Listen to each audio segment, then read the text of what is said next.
taxi far. We're going to go right here to the grass. Yeah, that's all right. Just go ahead and tell me a little bit about taxi as we do it. You got tow wheel brakes, I assume. Yep. And do I have them back here? They're heel brakes, and you have them back there. I do have them back here. It is an option. Oh, I see them back there. Yep, okay. And I would ask you to stay off of them so I know what's happening to the brakes. I am off of the brakes. So, taxiing is generally just like any tailwheel aircraft. You want to keep the stick back, pressure on the tail wheel, guide the aircraft with the rudders, brakes if necessary. The most important thing about takeoff and landing for a wheel plane is make sure that it's tracking straight when you touch the ground or when you leave the ground. Now, something you said there that I never really thought about these, what I like to call big boy tires, there's a lot of square area touching the ground there. So when they were to get a sideways load, it would be considerably more than on a conventional, very small square area tire touching the surface. Those might actually slide a little bit sideways. These will probably tend to grab quite a bit more, wouldn't they? They'll grip, particularly the concrete or the asphalt, because it's got a textured surface and they're smooth. It takes a while to warm the oil up. We have a rather large oil quantity. It's 8 quarts. Now, we're using an engine from ECI in here. Is that correct? That's correct. It's a Titan IO 340. Now a standard production run. It's one of their most popular engines. The company has now been acquired by Continental, I believe, has it not? That's correct. The Titan line will continue independently with some of the financial backing of a larger corporation like Continental, so I'm rather pleased with that. I'll tell you what, let's close the door, maybe shut some of this noise off. Okay. Oh yeah, it's a little quieter right away there. Okay, so this engine produces 180 horsepower. And it's really a good combination. We're real pleased with the way it works. But there is a difference in horsepower. Not so much a difference in cruise. Yeah, so a big engine doesn't make you, some people think, oh, well, a big engine, you're going to be able to fly real fast. That doesn't really change it that much, does it? Because the airframe structure is more dominant than the engine power with regard to cruising speed. That's correct. The real issue is the 180 horsepower is really only when you need that power, such as takeoff or a go-around. The rest of the time, you don't even come close to that. So, for example, takeoff fuel flow is approximately 11.5, 12 gallons an hour. But cruise fuel flow is 5.7, and you're doing about 90. So manifold pressure at takeoff is around 2992, but at cruise power, we're using 18 inches of manifold pressure. I don't know how that converts to horsepower, but it's a significant amount less. So you're looking for 100 degrees, and we're at 93 and climbing numbers. And your airspeed indicator, which I see you've got tilted to the left there. It's about the camera should be able to see that as well, but that is showing miles an hour as well. It looks like. That's correct, and you'll notice that it's rotated about 90 degrees. Out of the corner of my eye, all I do is look and see if the airspeed indicator is pointed the same direction I'm going when landing. Okay, well, that makes some sense. Straight up. I don't have to know whether it's 51 or 48. It's just straight up. Where if it was correctly oriented where 0 is up, I would have to look down at it and read it. And we finally got our temperature, so we'll do a little run up here and check the magnetos, which don't exist. All right, and tell me how you're going to do your run up check. Run this up to 1800 RPM. Let it stabilize. First ignition off. Clear. Back up to where it was. Second ignition off. Third. Back up to where it was. And that's it. Okay, I'm going to move the controls. All stops. Okay. That does two things. It lets you know how much I might need to do on takeoff. And I'm going to set the flaps for takeoff, which is the first notch. Clear final. Mount Vernon traffic. Bushcat 609 Bravo Charlie, departing 33 Mount Vernon. And I want to look at the final. It's clear. And then as I turn, I'll sweep the downwind to see if anybody's sneaking in earlier there and take the runway. And we get them a call. Mount Vernon traffic. Outback 9111, departing on the grass, runway 5. Mount Vernon, all right. right, getting ready to go here. I'm going to follow with you on the stick. I won't interfere. You may add on to it all you wish. First thing we do is to go to full power. So I feel that acceleration. Raise the nose To the west and rotate. And it just goes on.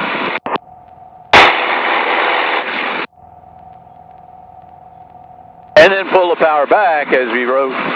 I've got traffic up ahead where Cole's going. Outbatter and Highland. Oh, I see him up there. Yep. Laps are coming up. And so what power did you pull back to? I pulled back just to get it out of the climb power, and it's about 25 square right now. Okay, and what was it before you did that, just to give us a comparison? 2,700 and 29 inches. All right. Yeah, for a lot of our viewers on these YouTube videos, Bill, they're not used to using manifold pressure. I've had some training in that, but give me the few sentences of description of what that means and why you use both numbers. Well, the engine is breathing, so to speak, air, and it breathes it easier when there is more pressure available. Typically, on a normal day, there's 29.92 inches of mercury pressure, about 15 pounds per square foot, available for the engine to breathe. As you go up, or as you reduce the throttle, you actually close a door and allow less air to go to the engine, which restricts its horsepower output. And that's measured in inches of mercury. So it starts out with approximately 30, which is 29.92. And then you move the throttle back, you're really adding fuel, but you're also reducing the engine's ability to burn fuel and air mixture at a, 15 or 16 to 1 ratio. Okay. As long as you keep that ratio the same and you add air and fuel at the same rate, the engine will produce more power. We're low level, Dan, and this is kind of this aircraft's environment. We'll go on up for the stall series, but we've got about a little less fuel than I want. We've got 45 minutes of fuel with the reserves. But I think the last time we were messing around in this field down low, just watching turns, and I was showing you what I call a power turn. So if you go down low and you make a turn, normally you'll just scrub off speed, but if you use the engine to provide thrust during that turn, you'll maintain your speed, and that's really important at slow speeds the aircraft can operate. All right. And we're cruise speed now, about 90. Slow down a little bit and stay inside this cornfield. I think it's the same one we were in last time. I think it is. But starting a turn from level here, just above the trees, I'll start a turn, but I'll add power so that I can pull these in the turn, but not lose any speed. I want to keep the speed about the same, so I don't scrub it off in the turn and then enter a stall with the wings up like this. Coming out of the turn, we've actually gained speed. I've added too much power. Well, you've got a lot of power there to use, so you could do those kinds of things. But it's a simple answer to just start the turn and bring the power in at about 72. And just keep it there. And then bring the power out as you roll out, and we're at 73.4. So factor 72. So we didn't lose any speed in the turn, and even though your stall speed goes up as you angle the bank of the wings, you're not going to change, you're not going to slow down, which will put you closer to the stall. 3 months. And we'll go up now, which is full throttle, approximately 26, and whatever throttle, manifold pressure you can get, in this case it's about 28. And climb rate now is about 1,700 feet per minute. 1,700 feet per minute. Now it's up to 18. And we're not at VX max climb rate yet. I'll go up and we'll X-rays, final 3-3 month. We'll do the stall series first and then come back down. Oh, okay, let's do that. Right, you got the aircraft. Okay, so I'm going to level out here on the straight and narrow and do a little of my favorite stick wiggling exercise. And of course, I'm having to look over your shoulder a little bit here. Just Can I get out of the way? No, you'll do it just fine here. Okay, so a little over you overusing the rudder, it feels like, maybe. Maybe I don't need to use that much rudder, huh? Or am I underusing it? I think you're underusing it a little bit. Underusing it, okay. Start the roll with pretty good rudder pressure and back off of it, and you'll be better off. That's what I just noticed. It's during the initiation that you need... yeah. There's a lot of drag created when you do that. Yes, of course. So you're getting some adverse yaw and whatnot from it. Exactly. Yeah, but that's pretty, you know, I mean, for a beginner in this particular airplane, that's not too bad of Dutch roll exercises. Intercom sucks. Yeah, the intercom's a little weak, I agree, but, you know, I gotta have something to criticize, Bill. Okay, going right. A little more rudder. A little more rudder. And don't raise the nose quite so much. Okay.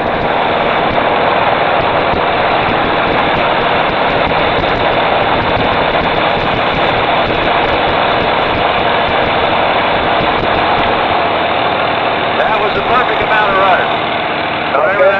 However that felt, it was just right. Well, I admit I'm having a little bit of a challenge with the rudder because my feet don't fit in there that well.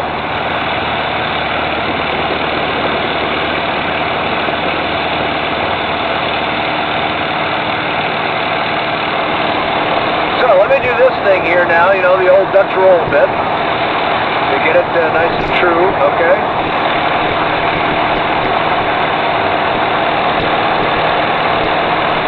That's working. Well, when it works that well, that fast, that's a real good sign. That means you don't do it again. Right. That was good. Let's stop. Okay.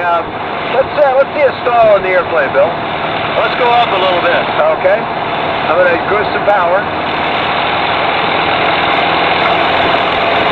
Okay. Let's do a clearing turn here.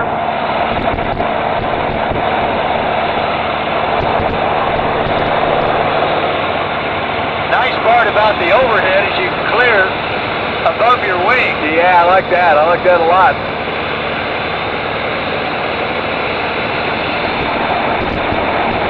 Okay, I see nobody. Do you? Nope. But you never do.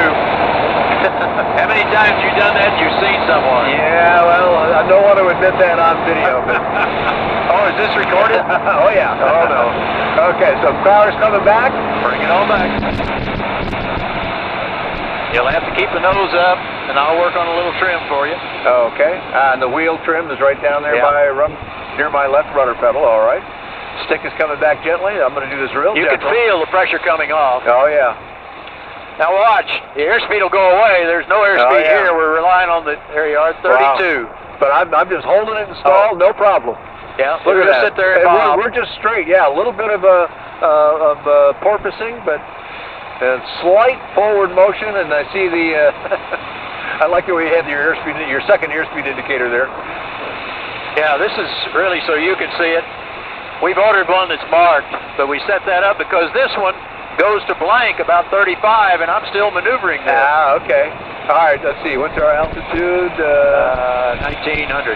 Okay, well, I'm going to do one more. We're good. A little more aggressive. Not a lot more. Little ball on that side. Yep. You can't see the ball, so yeah, I kind of got to move my position a little bit. And stick pressures are quite nice and light, actually. The rudder pedals, I'm affected a little bit by those wide shoes I've got on, so it feels like the rudder's a little stiffer. They're equal. The pressure on the rudder appears to be about the same as the pressure on the aileron, which is what I want. Yeah, so en route now with this big engine, so here I want to climb some. I'm not firewalling it by any means. You just sort of add in a little extra power. Now that's, I can't see the RPM, but how much RPM are we using? 2,500 and 25 inches. This is a good climb power setting for full. I mean, you can leave it set like that forever. Oh, okay. So 25 by 25 would be a good number to en route climb at, and you're not going to tax the engine or suck down extra fuel. Nope. Okay, I'm going to give the airplane back to you, and let's do a stall regimen. I got the aircraft. You got the airplane? Do a little clearing turn both directions here, and we'll do the stall to the east. Stall series, let's try one without the flaps first. Alrighty. You'll feel the aircraft wants to I'm with you on the stick. wants to D44. 39, and there's a stall. Feel the bob, it's still in the stall, it's coming back out. Oh, yeah, okay. That's at 40 to 41. 40, 41 miles an hour, okay. Now let's do one with flaps. Okay, yeah, that was with no flaps, by the way, that little exercise, all right. Full flaps. Put the ball straightened away, there's 36. Watch the airspeed, it goes to 0. Oh, yeah, yeah, the analog airspeed indicator I see was all the way down to nothing. Yeah, and the stall is mushier with the flaps, but it's still straight ahead without a wing drive. Low wing. Airspeed is 0. Yeah, okay. We're in a sync rate, but the airplane's completely controllable, back and forth. Oh, wow, okay. Flaps are coming up. The trim's rigged up. Got it. Between the washout of the wings and the tail, so that it is very aerodynamic, as much as a Cub can be aerodynamic. But that means that you can do very slow approaches, too. Yeah, sure. Knowing that, okay, there's our stall speed. Well, you'll add a little bit in there for your grandchildren, but you won't really need to worry about the airplane falling out of the sky at 45. And Rance Raven, right base for 33 grass. Yeah, now, you know, especially with the bush tires on it, with the big engine, with the configuration of the airplane, the known durability, this kind of plan form and so forth, this is obviously a bush-capable airplane. And so that kind of very slow approach to a landing allows you to stick this in some places that you might not consider in some other airplanes. And the big engine helps you get back out of that spot. Is that a correct set of statements there? That's true. The engine is actually more helpful. There are many airplanes you can get into a place and you can't get out. I was with a group of RV-8s up in the upper western part of the U.S. this summer, and we landed at a little ranch, and we realized in the altitude we couldn't get out of there, so we spent the night. But I'm looking at always at fields, like this little plowed field right here, that would be a no-brainer. This one would be a no-brainer. This is beans. We go into beans up to about the height of the wheels before we entered any kind of a turnover thing.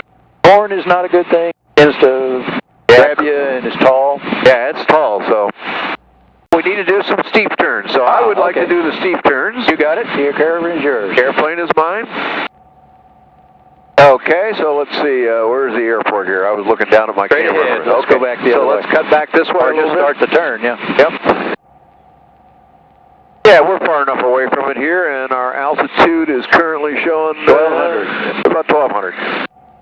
Well, right now we're at plenty of power setting. We're at 22 and 20 inches of manifold. All right, I'm going to execute to the right. I mean, the camera or? Too late. That's all right. We'll come around on this one. Runway 33, Mount Vernon. A little bit of back pressure needed, but not much. I think I'm holding the altitude pretty well. You're dead on, actually. I don't want to brag about you on camera, but it's not bad. I got the RV in space. Well, I have to admit, I'm doing it mainly by horizon and the nose. RV. So that makes it pretty easy to do. Not bad. That's 10 feet off in the turn. And you've gone past 360. Yep, I did. Well, I was doing a 720, so. Oh. Which I didn't quite get to yet. A good answer, of course. And we've lost about 4 knots, so I'm going to sneak a little power in on you. All right. So now I'm coming around, should be coming around to my 720 position now, am I? We're going to go to the left then now. Traffic, runway sling, turning left downwind. Now, one of the things that's easier about I need a little more rudder there. Okay, now it feels better again on my rear. One of the things that's easier about a tandem airplane is that in a side-by-side, when you do steep turns each direction, it feels a little different to each side because you're off-center. Here, I'm on center, and it's a little easier to do, although I'm still wandering a little more in my altitude this time. No, actually you're not. You've gone just a little bit high. Maybe gone 20 feet up, and you've gone completely around 360. Mount Vernon traffic is... No, there's 360. Yeah, just hit 360, coming around for the second one now. 5.5 miles to... It's rather stable. You're at 1530, and you were started out at 1530. I'm bragging on you here. It's the airplane. Yeah, a little hint here is if you go high in a turn like this, a little bottom rudder. You don't change your pitch, just a little bottom rudder. Like hold a little bottom rudder? Just a little pressure, not necessarily moving it, just pressure. All right. And then reverse that pressure for the rollout. Yep. And I think I was a 720. Yep, That was 1530 right there. The images look good. Well, okay, airplane's back to you. Okay, I got it. You got the airplane? All right, let's head back and do a landing approach and tell me how that goes. Or if there's anything else you'd like to show me. Oh, I'm just going down.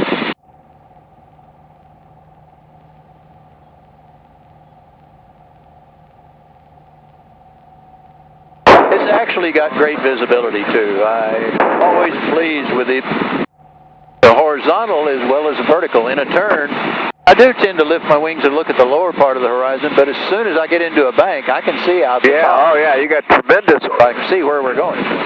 Yeah, now that didn't take too much angle. Do that again and let me see when I can start seeing out the top. Right, okay. So I'm looking out at the lower part of the horizon now, and I dip down until about right here. Now I can see the upper part. Yeah, that didn't take long at all. That was about maybe 30 degrees at bank. 20 degrees right there. So it doesn't take much before you start getting that. And yes, these side windows, they're like a big wide picture window. And the upper window is the 20-degree view, and I picked up an airplane on downwind over. I guess he's departing. I don't know. Cross the runway and take a left downwind for 33. Burning traffic, Cub 911 turning final, runway 33 for the grass, and we have the traffic landing on the hard surface. Okay, one of the advantages of the drag of an airplane like this is you reduce the power even on your final, which gives the ability to look things over if you're landing in the uncontrolled areas, look things over and still slow down in time to get the flaps deployed, get to your landing area. Yeah, you're not zooming in on the runway at a high rate of speed. And the flaps I see are down there at your by your left leg. From the northwest. The long handle. Going to join left traffic for 33 Mount Vernon.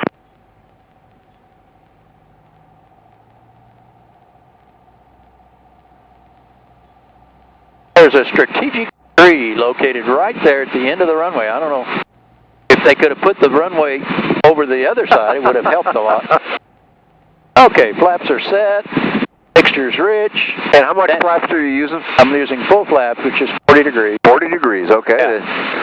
I'm just floating a little bit past this tree. Yeah, he's right there all right, isn't he? Yeah.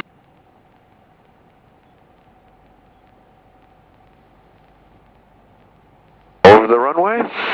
Yeah. Just bring the nose up and up and up and touch the wheels down. Keep it rolling. Go around is just a matter of adding power, raising a nose, milking the flaps up. It's runway 33, Mount Vernon. Mount Vernon traffic, Grand Ravens, departing 33 on the grass, right-hand pattern. Mount Vernon traffic, a red and white Sling 4 is inbound on an extended left downwind for 33 Mount Vernon. Takeoff roll, landing roll. Takeoff roll is 60 feet for solo and 81 feet dual.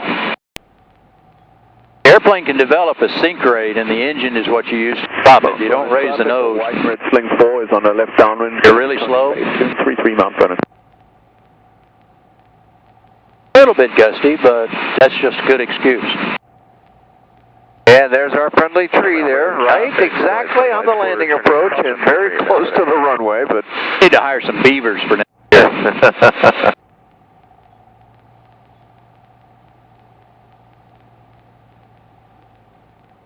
Mount Vernon traffic, white and red Sling 4 is on base 33 Mount Vernon.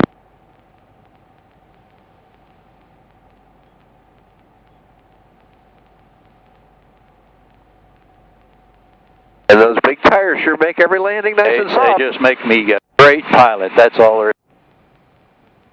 Mount Vernon traffic, red and white Sling, turning downwind, 33 down Vernon. Mount Vernon traffic, white and red Sling 4 is turning final 33 full stop Mount Vernon. Mount Vernon, Texan 2. Oh, we'll head to the camera. Yeah, go right to the camera there. I'll make him duck.